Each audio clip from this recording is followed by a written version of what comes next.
Hello students, welcome to Vijetha IAS Academy ethics classes. In this session, we are going to deal with the ethical issues in international funding. In previous session, we have seen that what are various types of ethical issues that are in the international relations. Specifically, UPSC mentioned this particular part. You can observe here that in the unit number 6, ethical issues in international relations, this part we have seen in the previous session, and funding. So, funding issue is one of the crucial aspects, that is why we are dealing with as a separate session.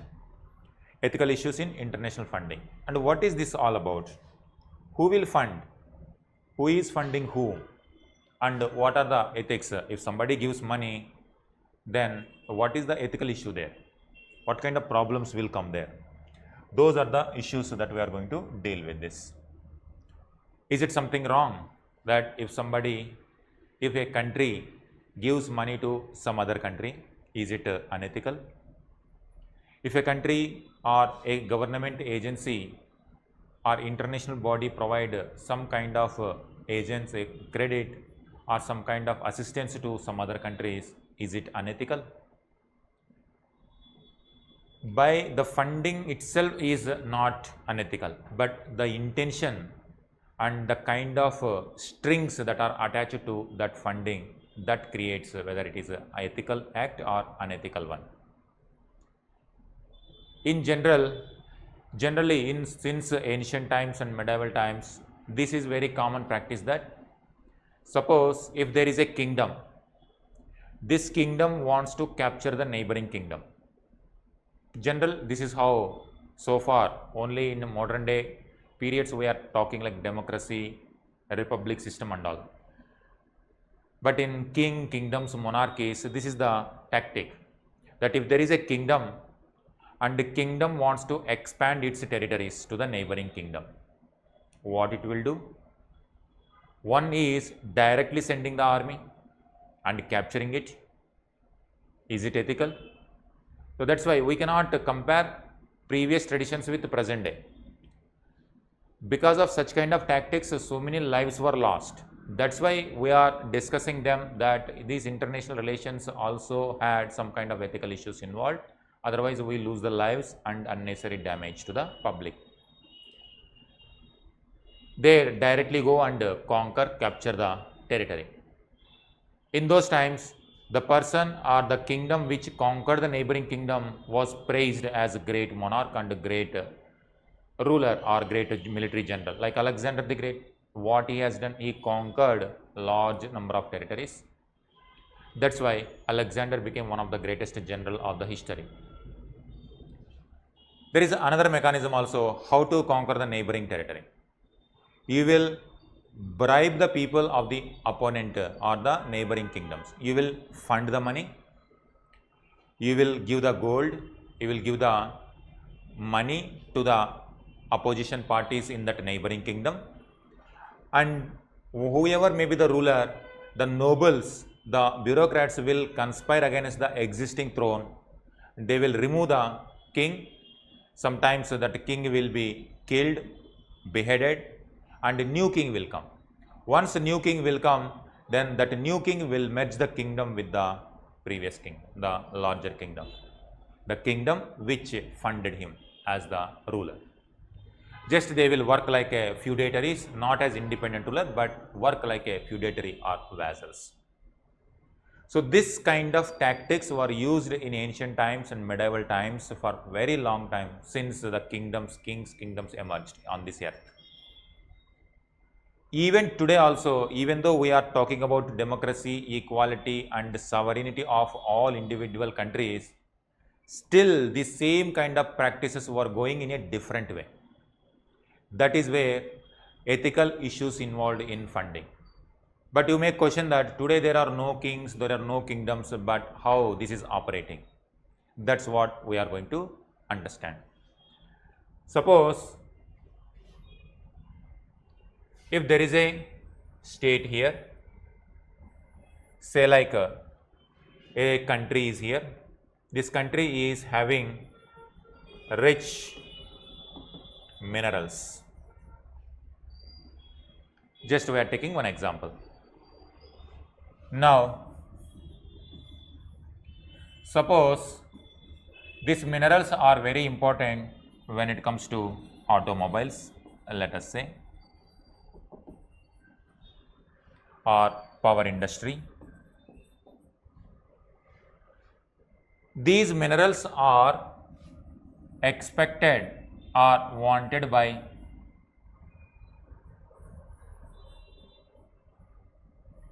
some country somewhere here, or it wants to get these minerals. For example, China wanted to get, and naturally it is very common practice that Chinese ambassadors go there. Here diplomats will be there. That's what diplomacy is all about. And Chinese ambassadors will try to put forward a proposal that we are in need of these minerals. Your country is rich in minerals.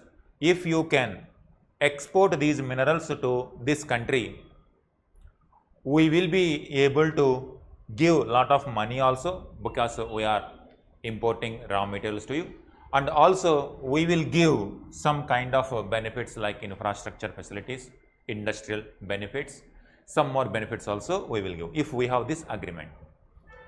This government A and Chinese government both have completely legitimate, and there is no issue at all.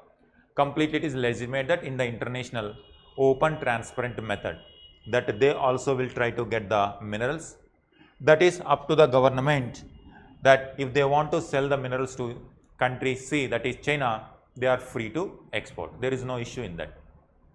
Suppose if they give open bidding, like any country can come and they can participate, whoever is giving more money, it is up to them, because they also want to develop, and because of that they give the open competition that whoever comes and give lot more money, then we are ready to export to them. Now the competitor will come, it also try to understand this. Now suppose government A leader, he calculates based on so many calculations that if we say like this is also shortlisted and this also shortlisted. If this also shortlisted and this also shortlisted, it is up to the leader. Sovereign country means this is what sovereignty. International funding issues will revolve around this only. Sovereignty means it is the independent authority. It is a equally, it may be a poor country, but in terms of international United Nations organization, China's membership is only one. America's membership is only one, that means only one vote. China's vote also only one, and this country also carries one vote. That means all are equal in United Nations membership. That's called sovereignty.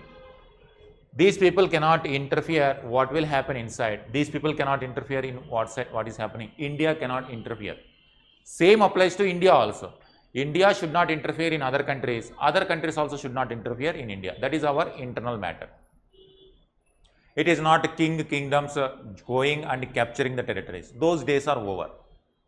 Because in those times, military maximum number of people died on the military fronts. But today, weapons are different, missiles are there, nuclear arms are there, satellites systems are there, drones are there. Now the number of deaths will increase, and it may even wipe out entire country also. That's why we don't want any kind of wars and battles today. But influence of the country's decision is happening through funding in this manner.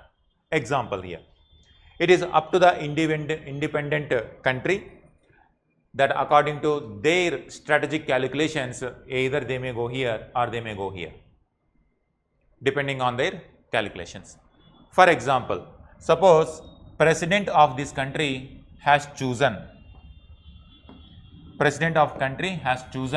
this as the destination. So president felt that this country will provide all the necessary benefits, whatever this country is in need. maybe for cheaper rates also. That is president. Now, if America is also very much desperate about it, what it will do?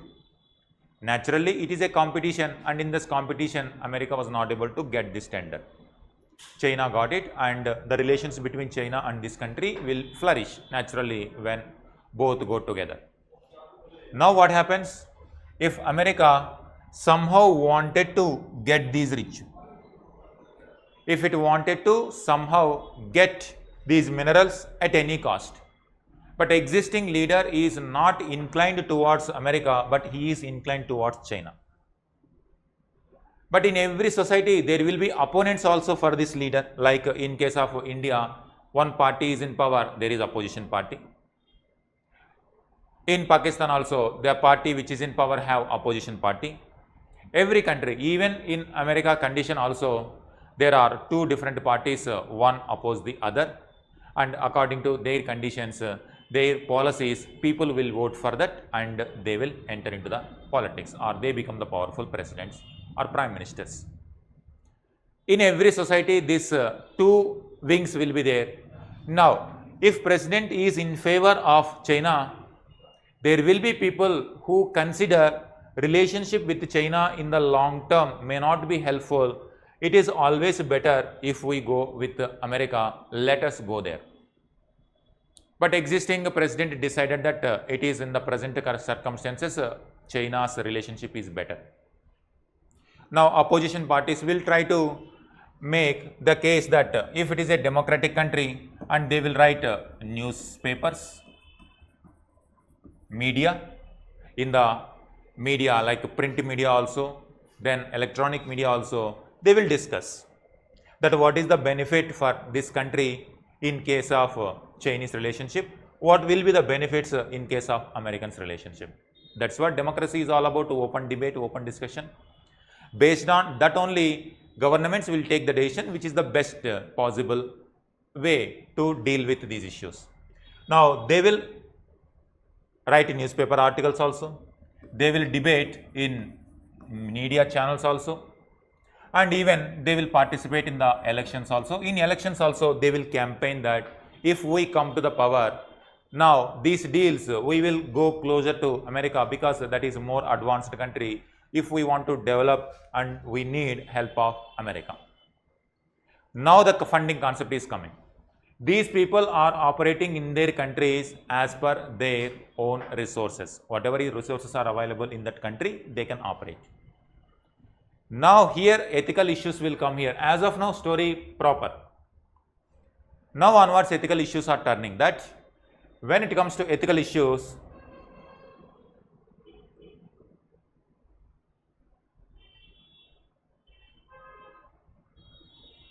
now if we come to power, we will develop close relations with America. Now America will be very happy that if this government comes, then automatically relations with this country will grow and these kind of minerals also will come. If it is a fair and free and fair transparent elections,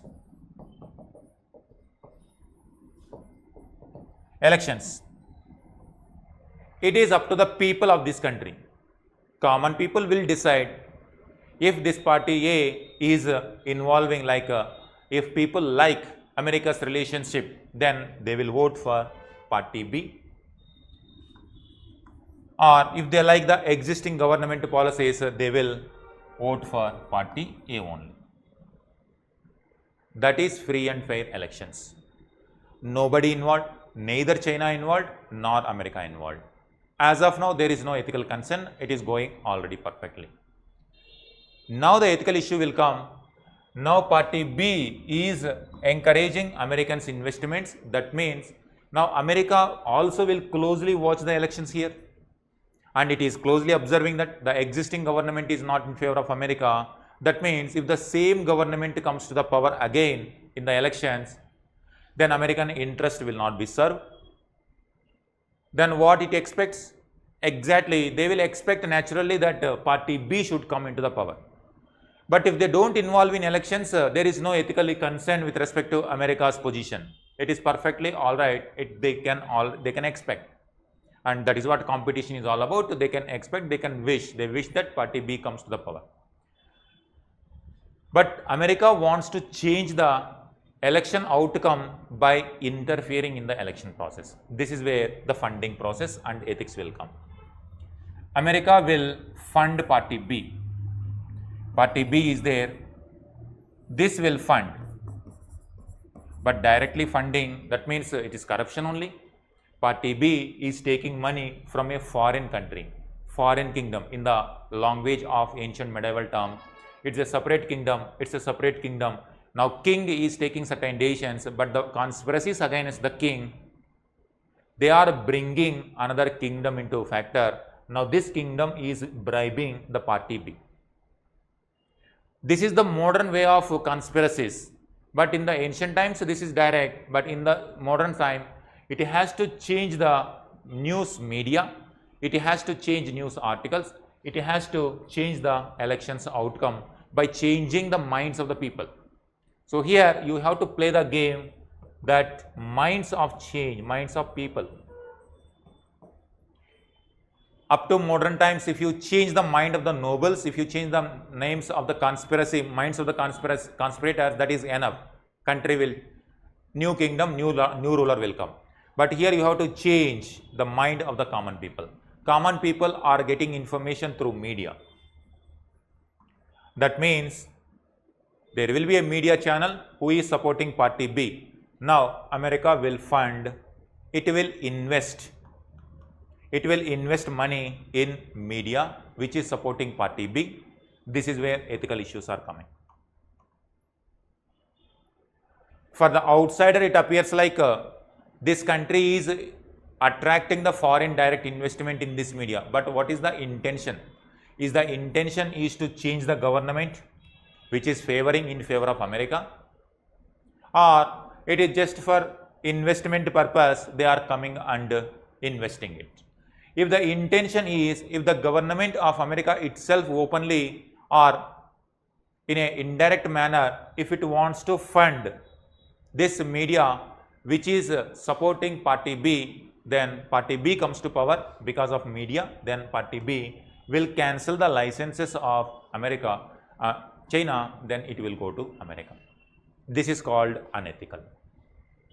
Election should be free and fair, but you are indirectly funding, changing the opinion of the people in your favor, and the party, even though if people are not liking your policies, but party B is winning, party B will go there.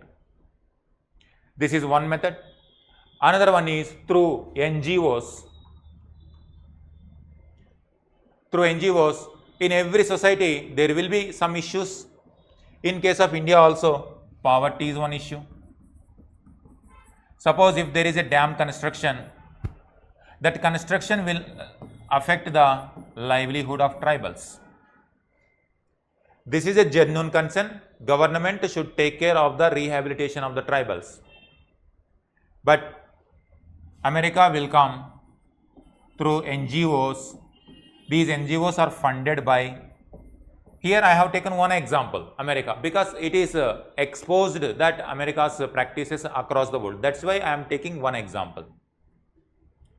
But it is the practice of China also. It is the practice of European countries also. And even in case of India also, if at all in future, if such kind of issues will come up in other countries. So same law applies for America, same law applies for India, same law applies for China also, European countries also. If we involve in this manner, again we are not doing ethical practices. If America is doing these practices, America is not following ethical practices.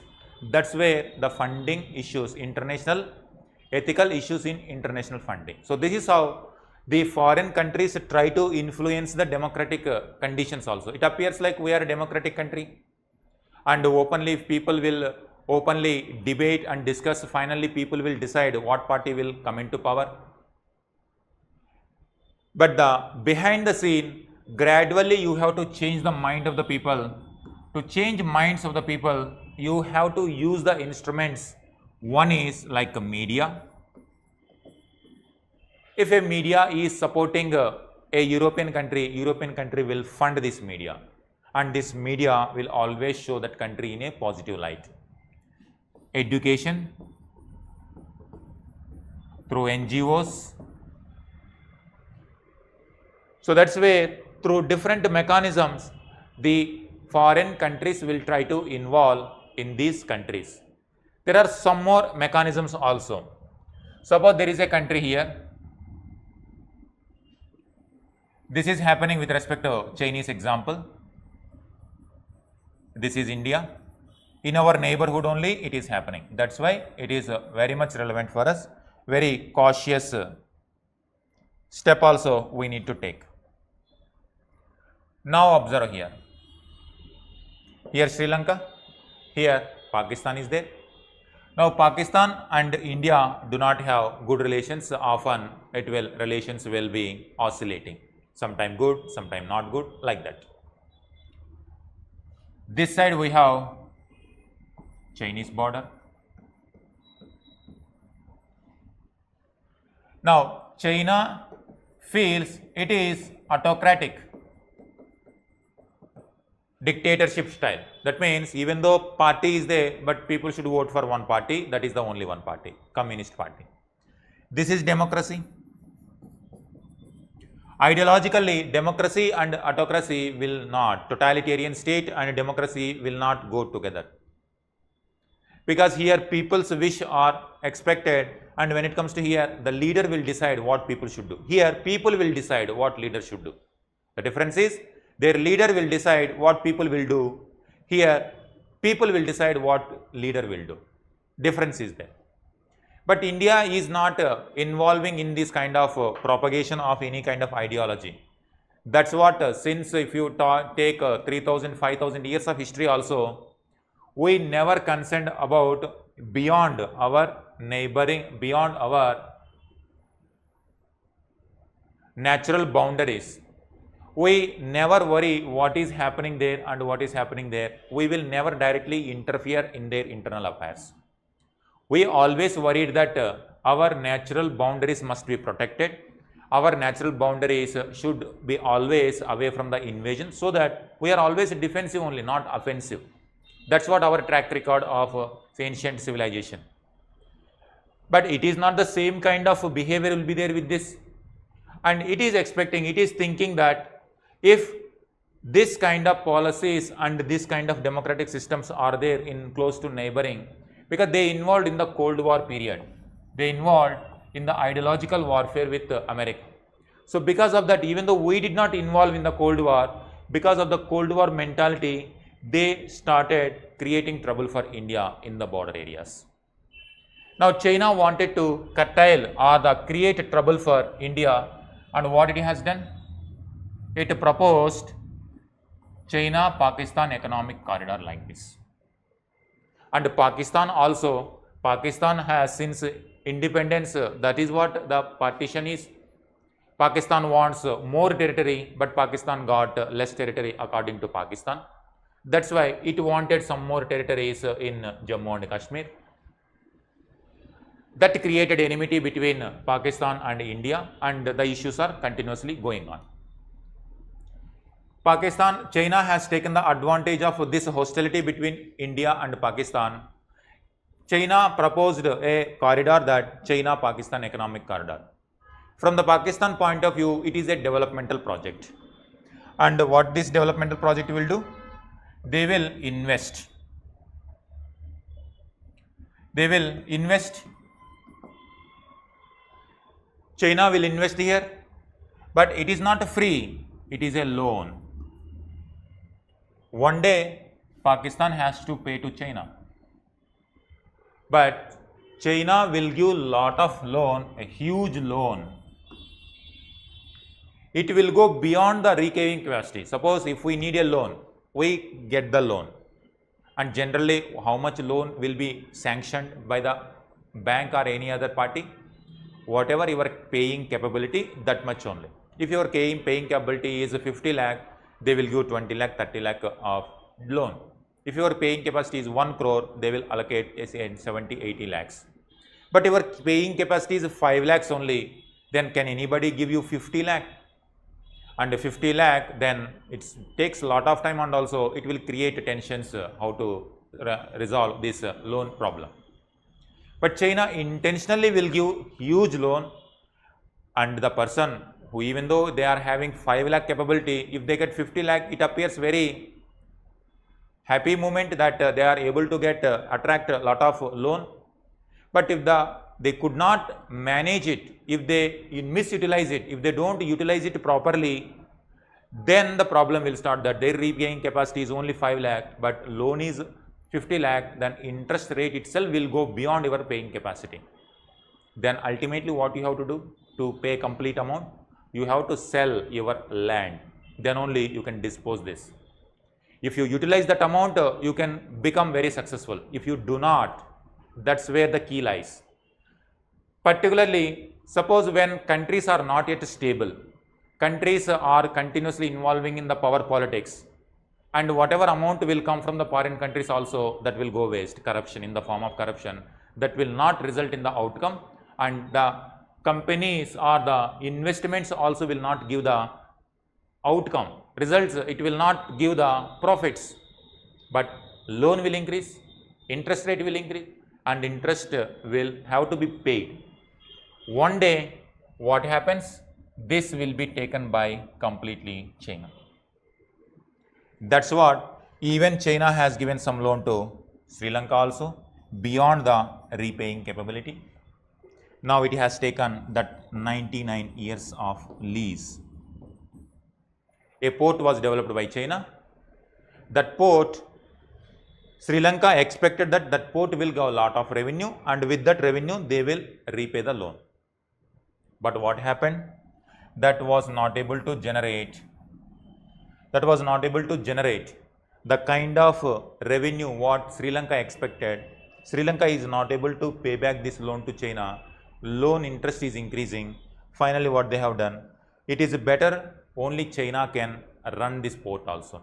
99 years of lease, Hambantota port was given to China. That means now this land, it will be under Chinese management. Positive terms are management. Positive terms is like we administer. But over a period of time, it may turn into a military ports as well. Once it will become naval bases and military bases, what will happen? Then it will affect entire Sri Lanka. Sri Lankan people will not be happy. Sri Lankan people will feel that instead of benefiting from China, now Chinese are occupying their own territory. That creates very difficult condition. Already very hardly, earlier British occupied Sri Lanka, they got independence. Now once again they are entering into the becoming the colony of some other country. That is not expected. That's what people do not expect. This is called debt trap. Debt trap. How this is a funding, and this how this funding is creating debt trap. So this funding will create a trap where these countries cannot manage, and they are not able to do that, and their land have to be sold. Same like a family, simple family, like ourselves take loan beyond our repaying capability, we have to sell the property to resolve that problem. Same goes here also. Again, Pakistan will enter into debt trap. This is what? International funding ethical issues. Here intention of China is to develop these countries, or intention is to control this by capturing their territories slowly. And initially it appears very fair and transparent that China, from the Chinese point of view, I want my leadership, like China wants to showcase to the world that I am here to help the poor countries. When poor countries are helped, if poor countries benefit my rise, then they will not have any kind of problem if I rise, if I am becoming more and more powerful. Actually, even countries expect that, even small countries also expect that countries must grow, and once you grow, they expect that you will benefit the neighboring countries, or you will benefit the other countries also. That is very natural. Even in a common society, in our society also, a person, poor person is there, with hard work, they are becoming very wealthy people, and one day they became so rich. A poor person one day became so rich. And rich person will have sympathy towards the poor people, that one day they also came from poverty, and today they are, by God's grace or towards their hard work, because of hard work, they are able to become very rich, and these rich people will try to donate money to poor people, because they know the pain. That is called sympathy. Compassion is all about. That is what ethics is all about. Helping the humans, helping the fellow people who are in trouble. If that is the ethical consideration for the sake of benefiting these countries, without having strategic calculations in the mind, without having manipulations in the mind, that is perfectly all right, that is ethical. But if they have something in mind that to control India, to create trouble for India, then if they create so much trouble, debt, yeah, they are using as a pawns. So here, instead of giving respect for them, they are used as a pawns in front of. If they are used as pawns, China feel that India is creating some kind of problem, because ideologically India is different and China is different. China wants to prove that my style of government will give the better result than India's style of governance. In democracy, people always keep fighting, they will not focus on development. But in case of China, we will continuously focus on development. That's why we are able to grow. And why they were doing? Because Chinese government will feel insecurity from their own people only. It's not about other people. First, you are worried about your home only. China is worried about their own people, that one day their own people will question the government. That what you have achieved, we have given our rights, you are not giving full freedom like India. In India, people are enjoying the rights. We Chinese people, common people, sacrificed for something, but ultimately what you have achieved? One day, people are going to hold the existing government accountable. That's what in the previous sessions also we are trying to understand. People will question one day. The people who are in the power have to answer these questions. And for that, they want to show that here democracy will not function properly, because democracy is always creating trouble. And you can see our neighbor democracy, India, always in troubles, not able to develop. But who is not making India develop? There are certain issues within India also, and unnecessarily, intentionally, it itself will create some trouble, so that our attention will go diverted. Our resources will go for unnecessary military spending. They intentionally create that. And by saying that India is not able to handle its own affairs, our style of functioning is good, because we are progressing. So it is a way of controlling the people. It is a way of controlling Chinese people by creating trouble for other countries. If at all their mindset is like that, that is unethical. So this is what international relations we are talking about. How these international relations and ethics are involved means this only. If China believes in peaceful coexistence,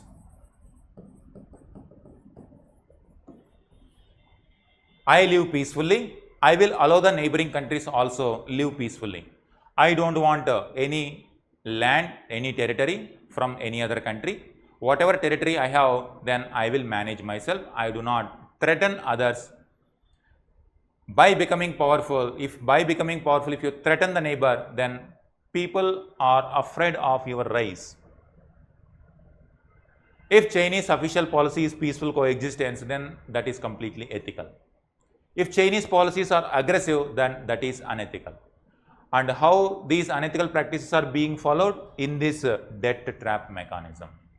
So this debt trap, they are not able to manage, and Chinese naval force will come, and Pakistan will not manage, and Chinese naval force will come. Now Chinese continuously surrounding, as if surrounded by Chinese surrounding entire India. String of pearls. Even there was some kind of string of pearls theory, that as if India is completely surrounded with like a garland, surrounded with Chinese presence. Historically, India and China do not have any kind of issues, because majority, even today also in China, people follow Buddhism. Buddhism is known for peace, and many Chinese travelers also used to come and visit India to see the land of Buddha. Historically, we don't have any kind of enmity. Many invasions have taken place from this side, but no invasion has taken place from this side. But because of mindset of few people, it may change, it may create trouble. So that's why when it comes to funding the other countries, what is the intention? That is all about. So we are seeing how the international funding is creating ethical issues. Now what about this Sri Lanka? Their sovereignty at stake. What about Pakistan? Sovereignty at stake. They came out of colony, they were earlier colonies, now they themselves entering into a new kind of colonialism, new kind of imperialism, new kind of empire buildings, new kind of kingdom buildings. Names are changing, but the character is same in coming in a new word format. Character is remaining same, but words are changing. But just change naming different names will not change the character altogether. That's what we have to understand. This kind of foreign funding is creating trouble, that people are not able to, or the country is not able to enjoy the true freedom. People are not able to enjoy the full rights of the sovereignty. They always have some kind of psychological fear that what will happen if we are not able to pay the money on time. What will happen to the sovereignty of the country? Can we protect our boundaries systematically or not? Can we enjoy full freedom without any interference from the other countries or not? Then once a country starts interfering in that manner, then it will interfere in the politics also. It will interfere in the decision making process also, and it will change the decision making system itself in favor of this particular country, or America, or USA or UK or France, anything, any country. Exactly during British time period also, they came as traders, and after that they started involving in the internal affairs of the country. When two Nawabs when they were fighting, same problem. In 1757, Battle of Plassey took place in Bengal, because in Bengal two parties were fighting. Same thing, like I have given one example in case of Africa. Two parties were fighting, and one party wanted to control completely. British bribed the opposition party. Opposition party became the Sultan or Nawab. Once opposition became Nawab, then Nawab started giving all the concessions to British East India Company. And one day what happened? It started with Bengal. Now after some time it is spread like a wildfire across India, and one day entire India became colony of British. So this is how the beginning points are going to be like this, but over a period of few decades and few centuries after, they become the colonies of these countries. That should not happen. That's where ethical issues are involved. Let us briefly see that what are the various elements of this one.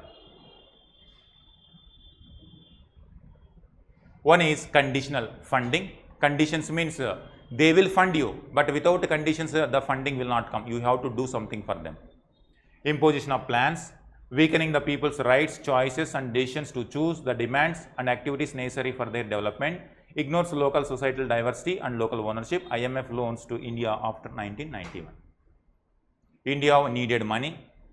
India wanted to take the loan from IMF, World Bank, but it will not be giving just like that. They will say certain guidelines India has to follow. India is a diverse country.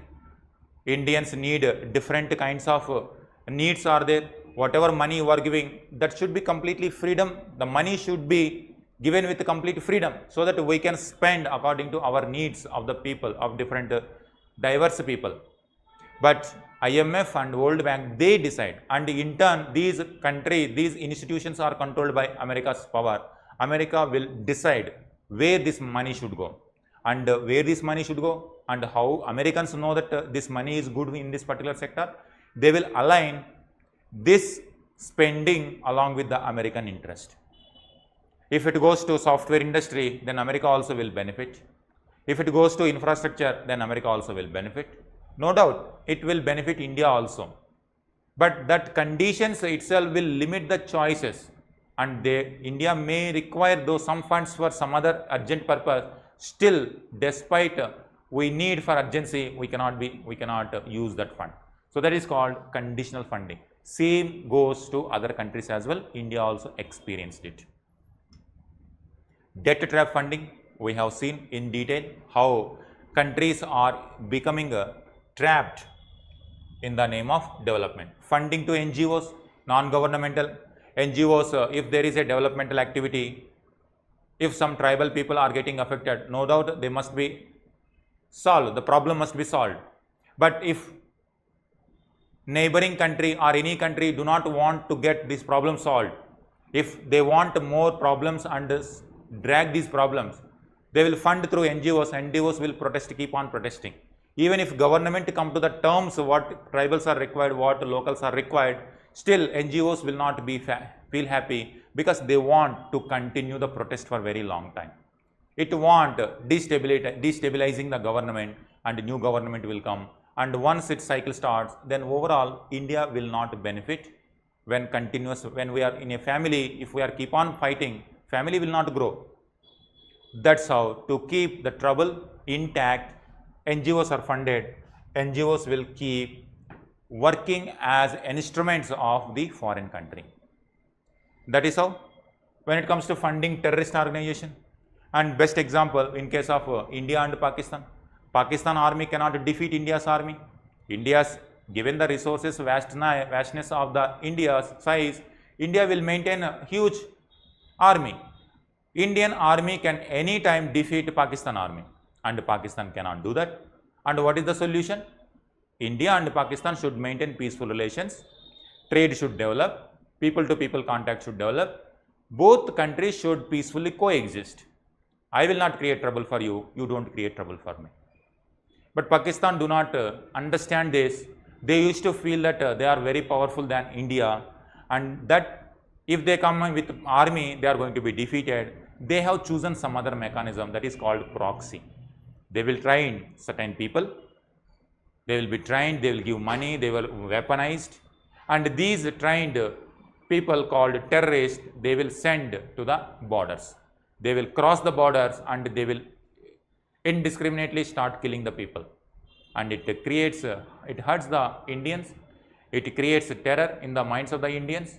India had to keep on thinking about where these terrorist activities are going to happen, and once a terrorist activity happen, if in a state, then it creates a huge pressure on the government. Entire people opinions will keep changing, and if these terrorist organizations are associated with any religion, then within the country religious groups will start fighting, and what will happen to the country? Ultimately India will face the burn, and what Pakistan gains? Pakistan gains that India, we can weaken India with less force. Directly they are not able to do, indirectly they want to destroy India. That kind of funding terrorist organizations. So it goes like that. This is called international funding and ethical issues involved. So to create trouble for the neighbor, if you fund, that is unethical.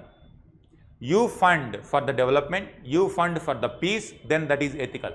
To create trouble, to destabilize the country, to make the country debt trap, and expecting something, your intentions are malintentions, that kind of funding will not help both the parties. In the long run, it will even give bad name, bad reputation for the country which is following these kind of tactics. Pakistan is exposed to the world level. Bin Laden, for example, America was funding lot of money to capture Bin Laden. Bin Laden was initially in Afghanistan. To enter into Afghanistan, Americans have taken the support of Pakistan. But finally Pakistan supported Bin Laden, and Bin Laden was given shelter within Pakistan, but to America it was showing that as if Pakistan is hunting Bin Laden. But Bin Laden was protected by Pakistan only. And now it was exposed completely. Now what is the status of Pakistan in terms of other countries? It is exposed. Now it will create some time to once again to regain the trust of the countries. And meanwhile, what will happen to the common people?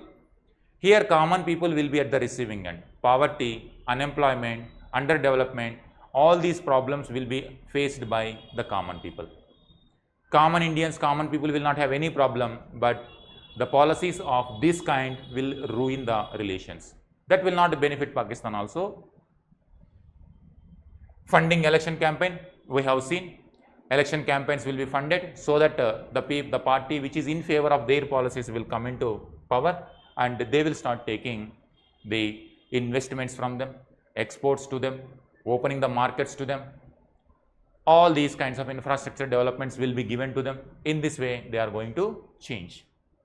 Funding for clinical trials. Suppose if a drug is manufactured in America and it wants clinical trials, it will not trial on American citizen. It will go to somewhere in Asia, poorest of the countries, and Africa, and it will start trials. And these people do not know, and for small amount of money, because they are in poverty, for small amount of money they are ready for the trials. And what happens if these trials are not done properly? If they are died, then who will take the responsibility? That's how funding for clinical trials, they will fund the local people, and local people will start doing clinical trials.